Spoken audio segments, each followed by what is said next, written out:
Ladies and gentlemen, welcome to our second vlog with my man Derrick. Derrick is my man. Love him so much. He's a focused young man. Right now we're in Kalangala. You see how transformed he is. He all looks fresh. Derrick, first say hi to us. Hello everyone. Last time we had our first vlog. What was it about? You were telling us about your journey, where you came from. Yes. You are struggling with alcohol. Yes. Yes, tell us about how is that going? So far, I'm catching up. You're catching up. How many days have you been sober so far? I actually now I can't count. You can't count. Yes. When you reach at the level of not counting, then that's total transformation. I can't count because I'm now fine. I don't even think about it. You don't think about it. What do you think kept triggering that kind of thinking about? I think by then what would force me to think about it? I think I was a bit free. I had some relaxed mind. I was not so much engaged into doing it. And I had that feeling that I'm fine. Then I would do anything I feel like I want to. But I've realized that I'm not fine and I have to work. I have to work and make myself what I want to do. I shouldn't wait for others to push me. I should push myself. So the thinking that I am fine is what What would push me into whatever I was doing. as in I'm fine meaning what? And I have my money, I have my parents, I have my family, we have money. So I think I had everything. Actually, I have everything, but that everything I've realized that it is not mine. How? It is not mine because if it is, I cannot dictate over it. And by not dictating over it, that means I don't own it. Instead, I'm a beggar for that. So I've realized that I have to focus and shift to something. At least if I have something and I've worked for it, I can dictate over it. So having that feeling that I have everything, yet on getting it, I have to first beg. That would make me feel like I'm very fine. But I realized I should change. I realized that I should change that. When did you come to that realization? I think it is almost 1 and a half. How did that realization come? That's what I'm asking. What came to your mind so that you realized that what you've been calling yours is no longer yours? I realized that what came into my mind was I found out that I was nothing. I didn't have anything. To the extent that even getting because the last time we visited Tanzania, I told you people were very fine with their money. They would do the shopping, they would do the what, and me being the old man there, I had nothing, no money, not even money for a soda. So I realized that why are these people like this? Why not me? Why can't I have money in my pocket and I also decide on it? But initially I would think that whatever money I would have in my pocket, I just consume it. Because whenever I've been kept behind by the slogan I had in my high school. Because in my school they would be like, eat and stuff. Because when you starve, you start thinking about how to get more. So I would think of spending the little I have, and I do what?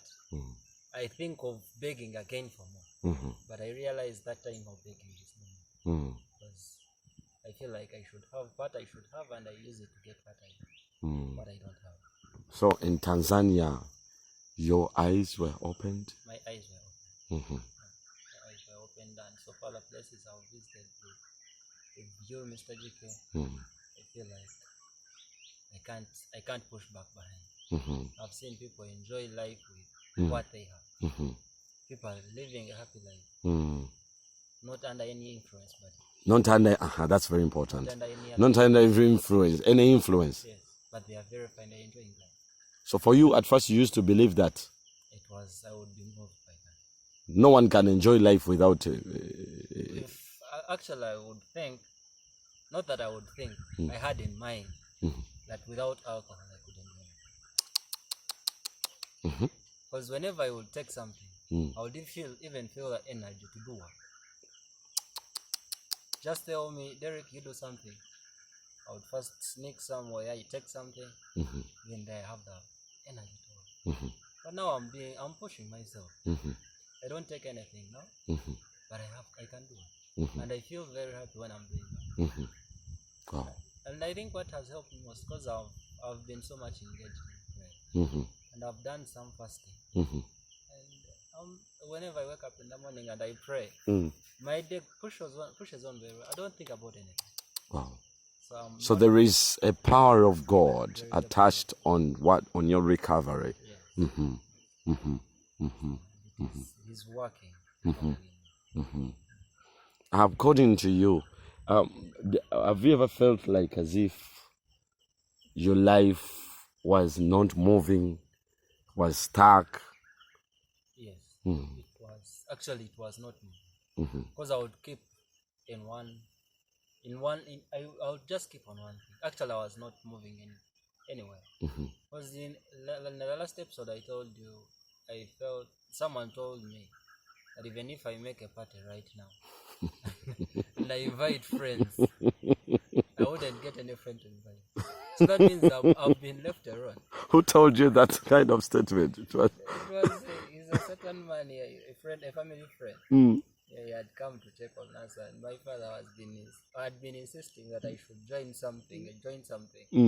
So this man was connecting to this man. So the man came for counseling. He came to me to counsel me. So he told me all that story, and I was like, I know you're just praying around. I have friends, but in actual sense, I didn't have friends. Actually, I'm just realizing that I don't have friends. So all I'm praying for is for God to give me friends that can build me, friends that can help me, friends that can show me. But didn't you used to have those kind of friends?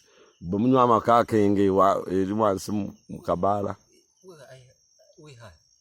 Actually, those are friends I've been with. Someone who can tell you, Derrick, you come, we go out, you take alcohol, you drink, but he cannot even sponsor you lunch for a day.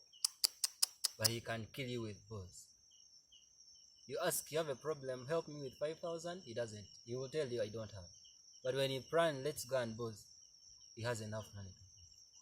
That's the kind of friends I've been with. Someone who can't help you out of something, but it's like he can kill you with that. So that is the group that I made up myself.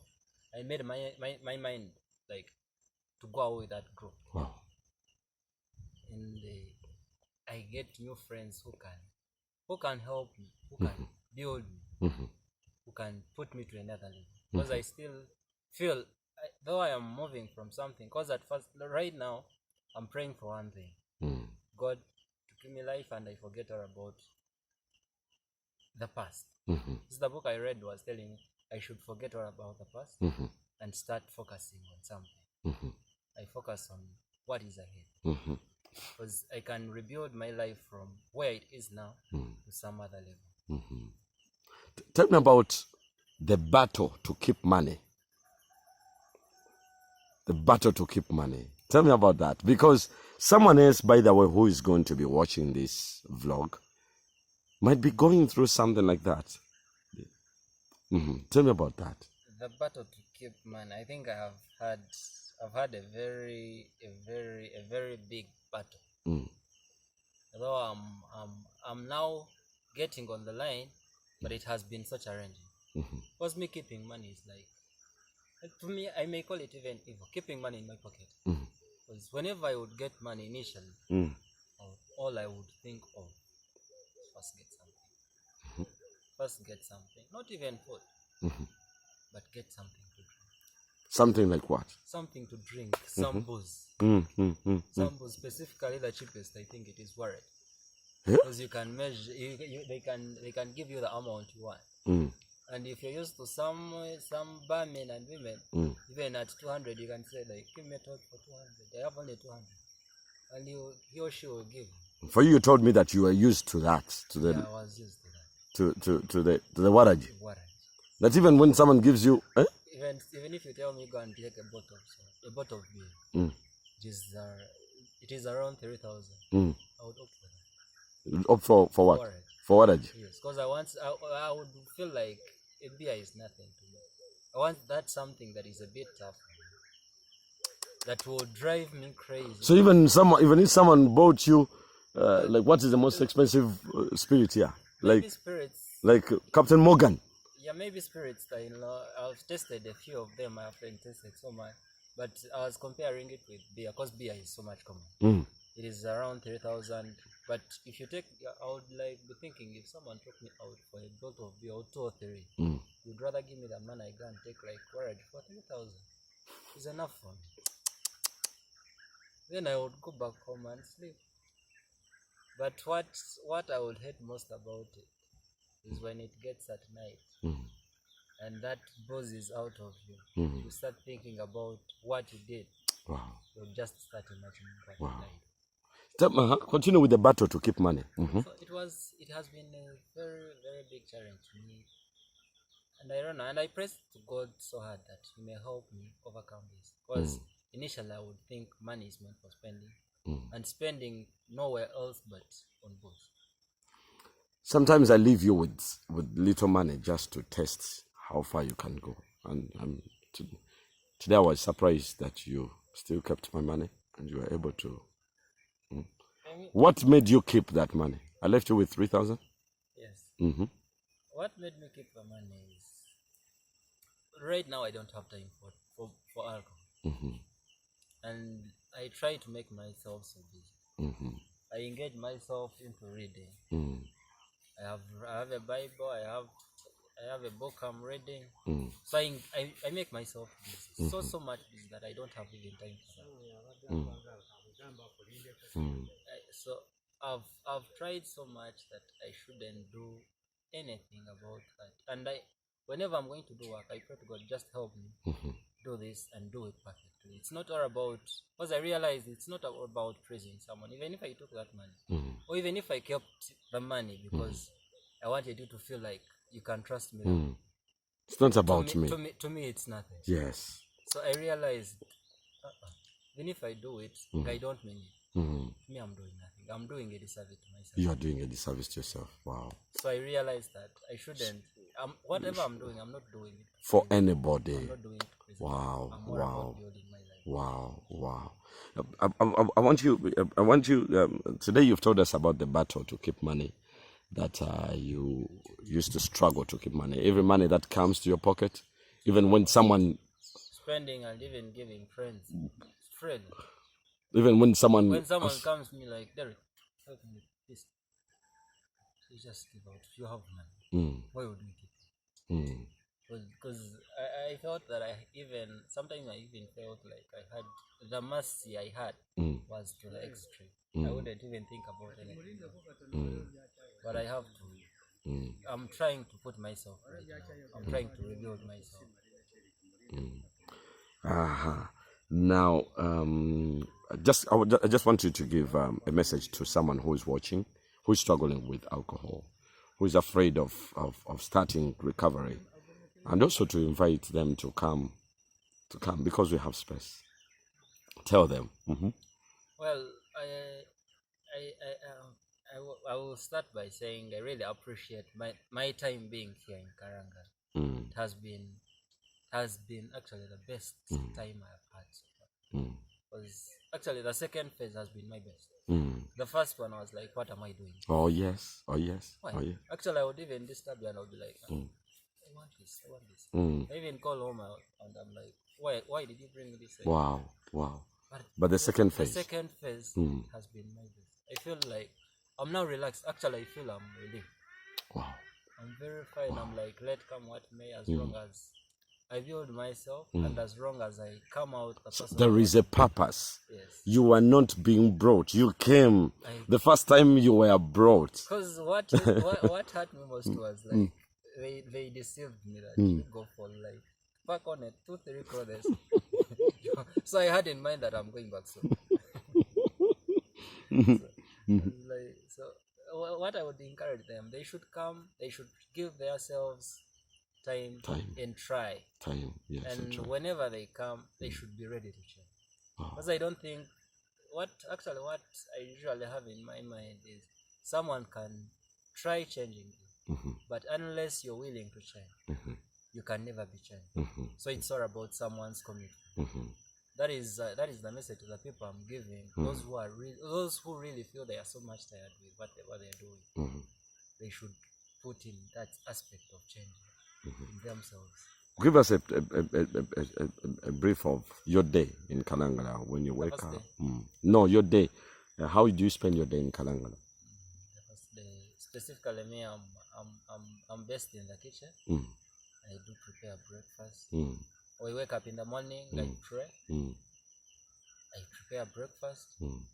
Then if there is something simple like some other work to do, I engage myself in that, like working the garden or anything else. Then I prepare lunch.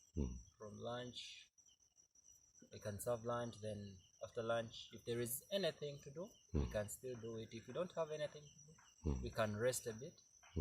Then after resting, we usually have sports in the evening. Then I prepare supper, take supper, then pray. There is nothing difficult. Amen. Thank you very much. I know we will have more time to talk. That was my person, Derrick. Derrick is my person, is my boy. I see tremendous change in him, even without him telling me. We are here at the island. We're enjoying. This is recovery, which is free. I see people being taken into rehabs, big rehabs, and after being taken in rehabs, still they fail to be able to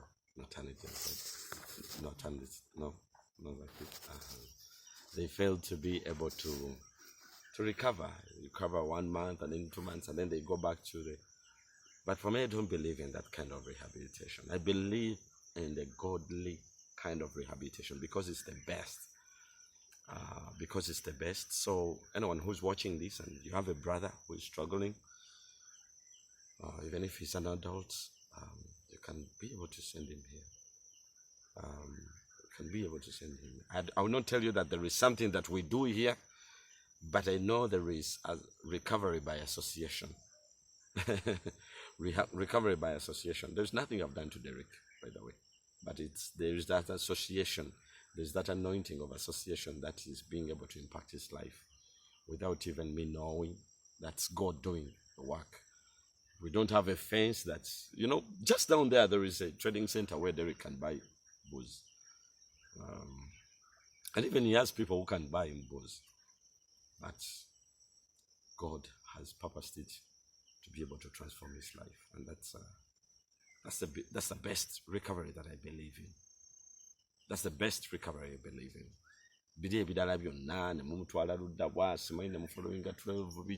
Yes, that was good, but they're temporary. We want to talk about recovery from the heart, because God is after the hearts of men. So thank you very much. We will meet again as well. I will record another vlog of Derrick, who wants to be able to keep talking to us so that we can pick information from his life. God bless you and bye-bye.